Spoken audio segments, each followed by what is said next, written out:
I'm not complaining today because I am freezing.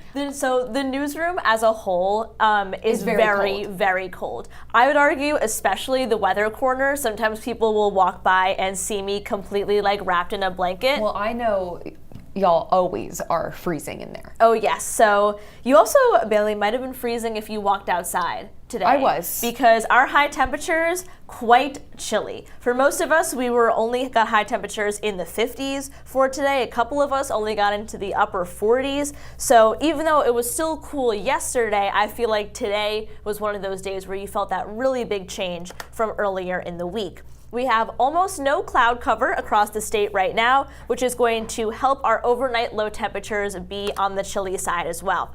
So we do have a freeze warning in effect for the southern half of the state here. That's the areas on your screen shaded in that teal turquoise color. The only reason that the entire state is not under a freeze warning is because the northern half has already seen their freeze, so the National Weather Service doesn't issue another freeze warning. And that's in effect until tomorrow at 8 a.m.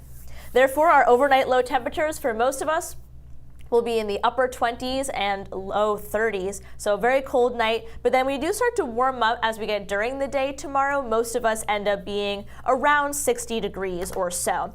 And then we end up with a lot of sunshine, maybe some fair weather cumulus clouds in the afternoon, but a really nice day thanks to an area of high pressure that rolled in behind yesterday's cold front. Beginning of the weekend, Saturday, very similar. Actually, one of the warmer of the two weekend days, getting high temperatures in the mid 60s. And then the weekend forecast, or the end of the weekend into the beginning of next week, is where the weekend forecast starts to get a little bit confusing.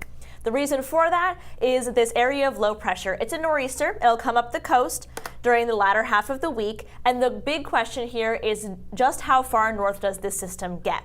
So it's going to see increasing clouds on Sunday, and then Monday and Tuesday are our real big question days here because the model agreement is less than good. The European model, for example, has the precipitation just touching very far southern Maine, so most of the state remains dry on Monday.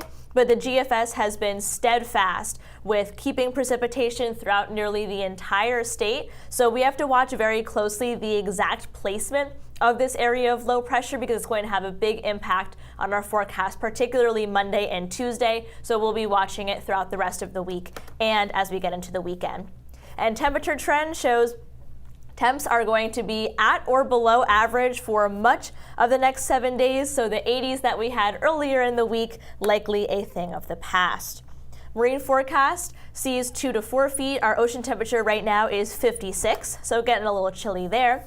A look at our 7-day forecast. It'll be a frosty and very cold morning, but a really nice afternoon. Saturday, in my opinion, is the pick of the weekend, a bit more sunshine there because cloud cover will increase on Sunday. It'll be a little bit cooler, and obviously we'll be keeping a very close eye on that nor'easter, whether or not we'll get some rain and wind or just some increased cloud cover for both Monday and Tuesday. So Bailey, we'll keep tracking it, and we'll give you some updates at both 11 and then our shows throughout the rest of the week and the weekend. Yes, you missed it last night. Someone sent in a picture of their water gauge having an inch of rain. So, okay, you know, yeah. Little steps. From that cold front, that was very, very helpful. But we do need a lot more rain to help with the drought. Sure. So almost hoping actually that nor'easter is able to come up far north enough. Yeah, okay. Thank you.